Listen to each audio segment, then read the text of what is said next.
Tu sais filmer c'est dedans. Ouh.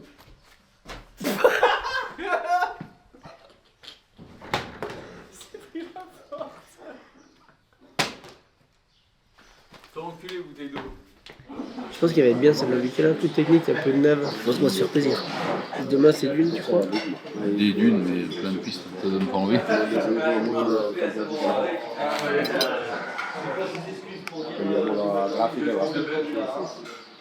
Puis les potes, ils me donnent toujours envie de dégueuler. Et physiquement, musculairement, tout ça. Un peu de courbature, mais rien de. Bon, c'est pas. Quand tu roules, là, ça va? Physiquement? Ouais. Que physiquement, il y a un truc qui pourrait t'aider à aller chercher le portugais ou pas? Si jamais on te disait, on peut t'ajouter des compétences physiques. Là. Non, je pense aussi des balls. Ouais, mais pas. Sinon, physiquement, tu sens qu'il n'y a pas un truc qui te limite, quoi. Après, si, je tiens pas le guidon. Donc ça, c'est bien. Ouais. Donc ça m'aide pas, mais ça va pas faire. Ça fait pas 5 minutes. Hein. Je pense. Non, je pense que c'est clairement le pilotage. Hein. Ok. Après, je suis pas non plus au top de mon pic de forme. Enfin, c'est normal. Hein. D'accord.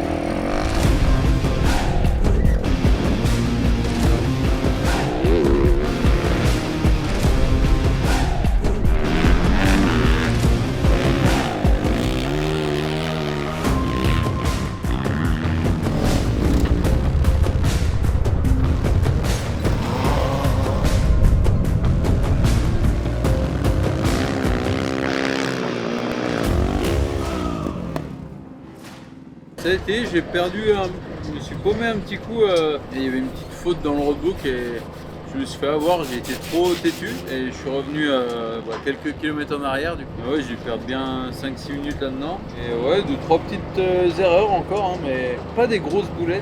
Au départ, si dans le début de spécial là, il y a un moment, autour du kilomètre 20, il y a la flèche qui s'ouvre pour un waypoint qui est sur la gauche mais derrière une montagne. Et j'ai dit putain c'est bizarre. Et il y avait une petite fourche comme ça au roadbook.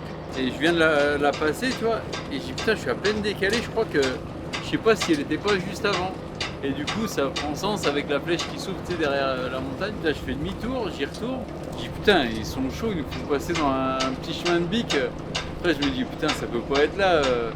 Les voitures ça va pas marcher quoi. Et au final j'y vais quand même et du coup c'est en bord de ravin, c'est vraiment du chemin de bique quoi. Et je suis allé quand même, j'ai tapé le point et je me suis remis en ligne.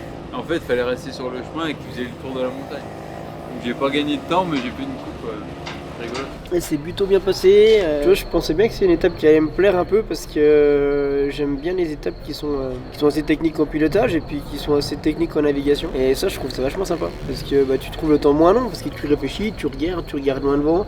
Et en plus, j'apprends beaucoup et je vois que j'ai progressé sur le roadbook. Tu vois, par exemple, on a 3 cas sur le roadbook. C'est vrai que là, j'arrive de plus en plus à vraiment lire toutes les infos qu'il y a dessus. Parce que je te cache pas que quand on roule, on a quand même la trace, on a les roadbooks et on lit, on voit où on tourne, on voit où. Mais des fois, il y a des petites infos qu'on note pas ou qu'on dit bon, là je vois qu'il y a une case d'attention donc je vais faire attention, mais je sais pas trop ce qui va arriver. Et là, plus ça va, plus j'arrive à lire et à comprendre la piste. Donc c'était une étape qui était bien pour moi, qui était bien pour ça. Elle était longue, elle faisait 300, mais tu vois, on est passé dans des oueds, on est passé dans des immenses champs de sable, on est passé dans des dunes, dans le désert vert, parce que le désert il est vert en ce moment, c'est incroyable. Hein. Je suis passé sur des traces où on est passé en 2023, c'était tout jaune de sable, et là c'était vert, parce qu'il a plu, il y a de l'eau, et c'était incroyable. Petit chocolat de Pâques, ça fait plaisir. T'as joué la poussière au loin sur le retour. J'ai enculé, il est déjà là. Et je me suis dit putain je vais couper, en fait j'ai dit bah non en fait il y a des waypoints super loin. Il m'a mis un quart d'heure le jeune. On partait dans une montagne, ça montait un peu.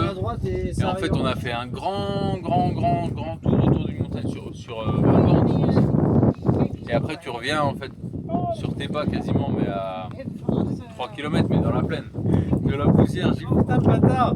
Et je commence à regarder, je dis putain, il n'y a pas un cap qui repart tout de suite. Donc je me suis dit putain, c'est vraiment qu'il est loin le bâtard. Je pense qu'on en entendra parler pendant quelques années de ce jeune-là dans l'avenir du rallye raid. Non, tu vois, j'ai eu le bon flow en fait. J'arrive à rouler, à naviguer en même temps, tu vois, en étant bien physiquement. Mais je commence à sentir que l'enchaînement des jours de moto fait que je me sens de mieux en mieux dessus. Tu vois, t'as les muscles qui étaient endoloris à la bosse parce qu'il y a une position habituelle. Voilà, ils commencent à se faire et il n'y a plus de soucis en fait. Donc il y a les mains qui souffrent un peu. Tu vois, je te cache pas que j'ai des ampoules de débile et ça va encore être un peu raide demain. Mais à part ça, on n'est pas trop mal. Alors, j'attends le classement, que j'ai pas encore eu. Mais je pense que mon objectif, j'aimerais bien rester dans le top 15 et je pense qu'aujourd'hui j'ai fait une bonne course pour ça, quoi. Donc voilà, après il y avait les dunes à la fin qui sont belles, hein, les dunes de Merzouga, c'est des grosses dunes. Alors là c'était bizarre, c'est la première fois que je roulais dans les dunes où il n'y avait pas de visibilité. Je sais pas si c'était parce qu'en fait il y avait une espèce t'as un brouillard de sable parce qu'il y a un peu de vent qui fait qu'en fait t'as un espèce de crash de sable où tu vois pas trop. Et en plus il y a le soleil qui était assez haut, on voyait pas trop le relief. Et il y a un moment donné en fait je pensais que j'étais sur du plat et pas du tout. En fait, c'était une dune qui montait, tellement tu vois pas le relief en fait.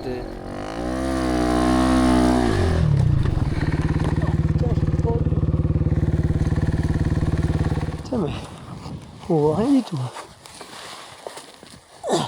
Mais sinon, à part ça, pas trop d'erreurs de nappe, je suis assez content. Des petites, tu vois, où je tilte vite si je me suis trompé ou pas, je regarde, j'arrive à retrouver. J'arrive à comprendre quand il y a des pistes. Non, voilà, je suis content de la progression en navigation. Je cours pas plus vite, mais je navigue mieux et je suis content. Là, celle d'aujourd'hui, il y en a plein qui l'ont trouvé long, un peu chiant et tout. Moi, j'ai pris du plaisir tout le long. Mais je me suis régalé. En plus, j'aime bien rouler tout seul. Toi, les mecs devant, ils étaient quand même 5-10 minutes devant moi. Les mecs derrière, ils étaient à plus de 20 minutes. Donc en fait, tu vois, t'as le temps de naviguer, t'as le temps de regarder, t'as pas de stress, t'as pas de poussière. Non, c'est bien. Demain, l'Ader, faut quand même être concentré. C'est pas fini. On attaque avec 30 bornes de dunes et après de la piste et tout. Ça va être encore une vraie étape. Ça avait l'air plus régulier aujourd'hui. Ah ouais. Mais je vais pas vite, tu vois. Mais par contre, derrière, je pense que je leur mets aussi 20 minutes. Les mecs derrière, ils sont loin. Ce qui est dur sur le Maroc, c'est que le premier refueling, il est à plus de 200 déjà. Ça fait une différence, hein, je trouve. Parce que moi, tu vois, je trouve que ça pose vraiment. Quoi. T'as pris le pénalité ? Le compteur qui a bugué. Ah. Tu sais, je regarde, 165, je fais wow. Enfin non, je savais que j'étais pas à 165, mais. Tu sais, il bug un peu des fois. Attends, j'ai essayé de rallumer la moto, de le réteindre, de reconnecter, je trouvais pas la connexion. J'ai éteint au refuel 1, je redémarre, elle marche plus, je réteins, je redémarre, elle remarche. Et je prends le temps d'appuyer dessus. Hein. Magie de la technologie. Ouais, des fois il y a des trucs comme ça.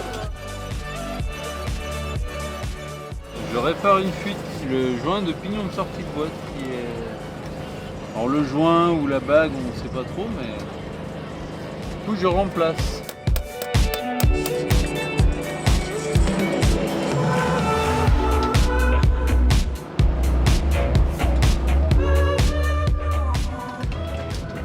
Oh, pollueur.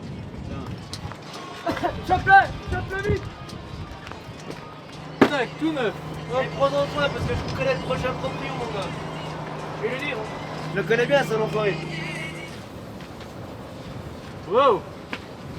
Petit 2000. C'est ça que tu disais? Un chiffon. Un chiffon, fond. Les petites marionnettes. Putain, je suis content de ne pas avoir pissé dessus aujourd'hui. Hein. Bah, c'est bon, t'as raison de toi aussi. C'est pas parce que toi t'es pas pissé dessus que les autres l'ont pas fait. Ah ouais, être con pour se pisser dessus, je te le dis. Hein. Non, en vrai, c'est quand même pas agréable. Hein. Après, t'es trempé, ça saoule. Ouais, ça souille surtout.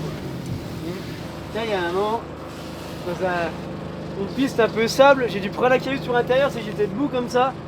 Pah, l'arrière qui est passé comme ça. Ça fait pas trop rigoler ça. T'as pas fait ha ha ha? J'ai fait tout dans le ben. Oulala, attention, aïe. C'est ce qu'il dit, Rick Hunter. Oh yeah. Danny Briand, tu trouves pas qu'il ressemble à Danny Briand? Quelle heure il est là? 6h56, t'as jamais pris un coup de poing à 6h56? Ah, Danny, fais-nous une chanson. Jamais arrivé encore. Eh ben,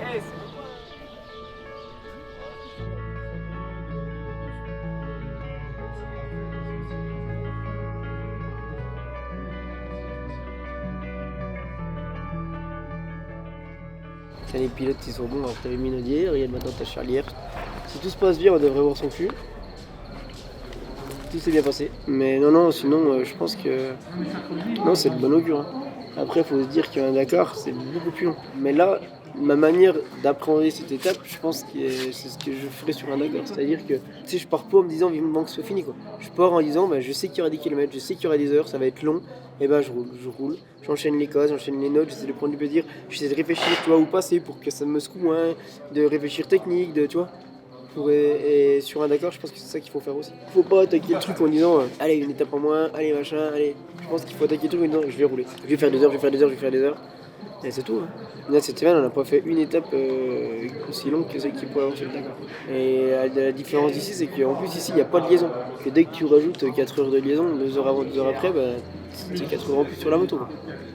Donc ça te fait des belles journées. Que là, il n'y a pas. C'est assez confortable d'arriver et d'être directement sur le bivouac. Pour moi, c'est hyper important de ne pas partir en se disant cette étape, elle va être vite finie. Comme demain.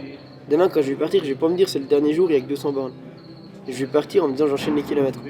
Et tu lèves la tête une fois que tu es à 190 et qu'il en reste 10, et là tu te dis ok, là je suis au bout. Mais pas avant. Tu vois. Parce que sinon, en fait, c'est trop long mentalement. Tu as l'impression que ça avance pas. Que si tu te dis là je suis parti pour rouler, pour prendre mon plaisir, pour faire mon pilotage, là ça passe beaucoup plus vite.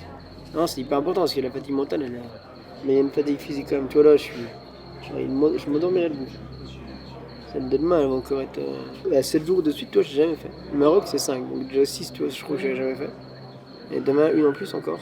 Demain, je vais y aller en essayant de rouler intelligemment, il y a encore un peu de nave, il y a encore de la dune. On commence par 30 km de dune, donc ça va envoyer. Tu vois. Et c'est là qu'il faut pas se tanker parce que sinon tu te fatigues pour tout le reste de la course derrière. Et ça me tarde demain sur quand même parce que j'ai envie de le réussir quand même. Je veux dire, j'ai envie d'aller au bout. Donc j'espère qu'il n'y aura pas de problème. Après, ma place elle est pas très importante, quoi. Ou quelque part. Là, c'est vraiment l'expérience que je me fais. Si je fais top 15, c'est bien. Si je fais pas, c'est pas la fin du monde. Oh putain, je pensais que je l'avais repris. Oh, je suis très au général, je fais mal. Hein. Je pense que je peux en reprendre un devant encore. Loïc Périchou, 5,45. 5,25. Je lui ai mis 20 minutes aujourd'hui. Je leur ai mis une petite valise aujourd'hui, je suis assez content. Et là, au général, il est à 13 minutes. J'en ai mis 20 aujourd'hui. Ouais, mais les autres jours. Ouais, mais j'en ai mis 20 aujourd'hui. Non, en vrai, je m'en fous, 13, c'est bien. Tu m'as quand même mis. Tu te rends compte que tu me mets 7 heures, mec? Ça fait 2 étapes. Non, tu te rends compte ou pas? En vrai. T'as coupé où? Hein? T'as coupé où? Comment tu peux me mettre 7 heures? Comment c'est possible en vrai? Tu triches, t'as moins 21 minutes de pénalité, toi. Hein? Tu triches. T'as des pénalités? Tu me mets 7 heures, 6h30. Non, c'est pas 7 heures. Mais tu te rends compte un peu ou pas ce que ça représente? Ah oui, ça fait 1 heure par jour. C'est comme d'hab, quoi. Ah, c'est. Oui, mais c'est quand même ouf. Ah oui. Après, non, enfin, vu comme ça, oui, c'est vrai que ça me choque moins, 1 heure par jour. C'est comme ce que sur Que Maroc. tu gagnes, tu. Ouais. C'est accessible par les pistes, par en haut, là où il y a une ville, mais il y a des oueds et tout. Non, mais c'est des pistes dans les oueds, c'est des pistes C'est dur dans les oueds, hein. en terre. Hein. Ouais, non, mais là ça passe ça là. Duster, ça passe partout.